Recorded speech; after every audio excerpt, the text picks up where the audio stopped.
আসসালামু আলাইকুম এভরিওয়ান, সবাই কেমন আছেন? আশা করি আপনারা সবাই ভালো আছেন। দ্য কিচেনে আপনাদের স্বাগত।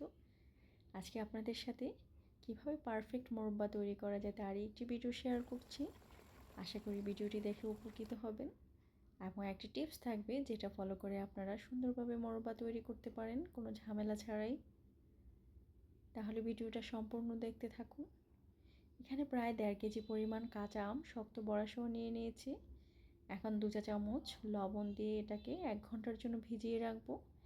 1 ঘন্টা পর একটি কাঁটা চামচ দিয়ে আমগুলোকে ভালোভাবে কেচে চেপে রসটা ফেলে দিব। তারপর আরও কিছুক্ষণ ভিজিয়ে রাখবো।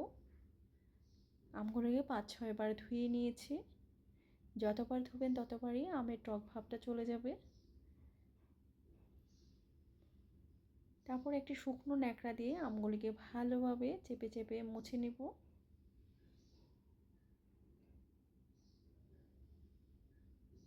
আমগুলো আপনারা রোদে কিংবা ফ্যানের নিচে 3-4 ঘন্টার জন্য শুকিয়ে নিতে পারেন আপনাদের সুবিধা অনুযায়ী, তবে রোদে শুকালে ভালো হয়। অবশ্যই 60% পানি শুকিয়ে নিতে হবে। তারপর আমি চুলাতে একটি হাঁড়ি বসিয়ে দিয়েছি। 2 চা চামচ সয়াবিন তেল এবং কিছু আস্ত গরম মশলা হালকা ভেজে নিচ্ছি। এই পর্যায়ে আমি দিয়ে দিচ্ছি প্রায় 3 কাপ পরিমাণ চিনি, 1 কাপ পানি এবং স্বাদ মতো লবণ দিয়ে 2-3 মিনিট জাল করে একটি শিরা তৈরি করে নিব। ভিডিওর শুরুতে একটি টিপসের কথা বলেছিলাম, সেই টিপসটা আপনারা এখানে খেয়াল করবেন। যখনই আপনাদের শিরাতে বলক চলে আসবে সাথে সাথে আমগুলি দিয়ে দিবেন না। 2-3 মিনিট জাল করার পর তারপর আমগুলি আস্তে আস্তে দিয়ে দিবেন। যখন শিরাটা কিছুটা ঘন হয়ে যাবে সাথে সাথে আমগুলি দিলে আমগুলির সাথে সাথে গলে যাবে, মোরব্বাটা ভালো হবে না। আর অবশ্যই চেষ্টা করবেন আমের পরিমাণ বেশি থাকলে 2 বারে দেওয়ার, কিছুটা ফাঁকা থাকে যেমন একটা একটা করে উল্টানো যায়। চুলার আঁচটা প্রথমে বাড়িয়ে বলক চলে আসলে একদম মিডিয়াম আঁচে পুরো মোরব্বাটা তৈরি করব। কোনোভাবে চুলা এই পর্যায়ে বাড়ানো কমানো যাবে না।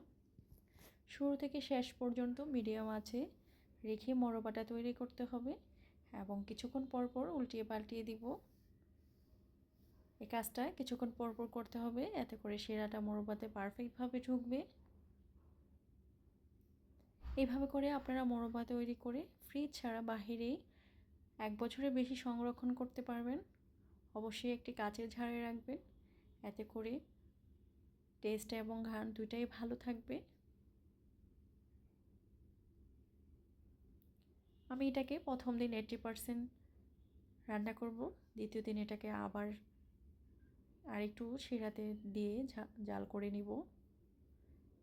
যদি আপনাদের শিরাটা একেবারেই কমে যায় তাহলে আবার একটু একই প্রসেসে শিরা তৈরি করে এভাবে জাল করে নিতে পারেন। আপনারা যদি মোরব্বার কালারটা একটু বেশি ব্রাউন চান তাহলে একটু কড়া করে জাল করবেন।